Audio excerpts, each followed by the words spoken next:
Hello అందరికీ welcome back to crunchy రుచులు. ఈరోజు ఎన్నో ఆరోగ్య ప్రయోజనాలున్న పొన్నగంటి కూరను ఎలా తయారు చేయాలో తెలుసుకుందాం. ఈ పొన్నగంటి కూరలో విటమిన్ ఏ, ఐరన్, కాల్షియంతో పాటు ఎన్నో పోషక విలువలను కలిగి ఉంటుంది. ఇది మన కంటి ఆరోగ్యాన్ని మెరుగుపరచడంలో, ఎముకలను దృఢంగా చేయడంలోనూ కూడా బాగా సహాయపడుతుంది. ఈ విధంగా పొన్నగంటి కూరను తీసుకొని వచ్చి సన్నగా కట్ చేసుకొని శుభ్రంగా క్లీన్ చేసుకొని పక్కన పెట్టుకోవాలి. ఇప్పుడు స్టవ్ పైన గిన్నెను పెట్టుకొని ఒక 2 టేబుల్ స్పూన్ల వరకు ఆయిల్ని వేసుకోవాలి. అందులో 1/2 టీ స్పూన్ వరకు జీలకర్రను వేసుకొని ఒక 8 నుండి 10 వరకు వెల్లుల్లిపాయలను క్రష్ చేసుకొని వేసుకోవాలి.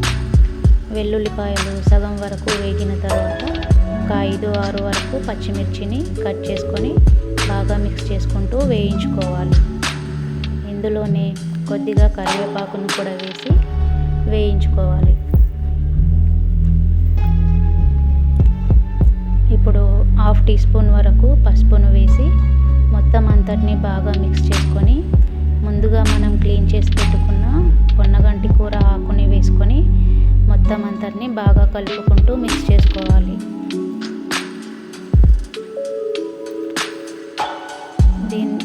మంటని సిమ్లోనే పెట్టుకొని కలుపుకుంటూ ఆకుని మెత్తబడే వరకు మూత పెట్టి మగ్గించుకోవాలి. ఈ పొన్నగంటి కూర విలేజెస్లో ఉండేవారికి ఈజీగానే దొరుకుతుంది. సిటీలో ఉండేవారికి ఎప్పుడైనా కనిపిస్తే మాత్రం తప్పకుండా తినడానికి ట్రై చేయండి. ఈ విధంగా సగం వరకు మగ్గిన తర్వాత ఇందులోకి 1 టేబుల్ స్పూన్ వరకు కారాన్ని వేసుకోవాలి. ఇందులోనే మీ రుచికి సరిపడా సాల్ట్ను కూడా వేసి మొత్తం అంతటిని బాగా మిక్స్ చేసుకోవాలి. ముందుగానే కడిగి ఒక 10 నిమిషాల వరకు నానబెట్టుకున్న పెసరపప్పును కూడా వేసి బాగా కలుపుకుంటూ పెసరపప్పు ఒక 50% వరకు ఉడికేంత వరకు ఈ కూరని మగ్గించుకోవాలి. అంతే అండి, ఎంతో టేస్టీగా ఎన్నో హెల్త్ బెనిఫిట్స్ ఉన్న పొన్నగంటి కూర రెడీ.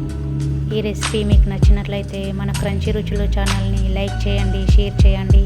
ఇలాంటి మరెన్నో రెసిపీస్ కోసం మన క్రంచీ రుచులు ఛానల్ని సబ్స్క్రైబ్ చేయండి. Thank you for watching.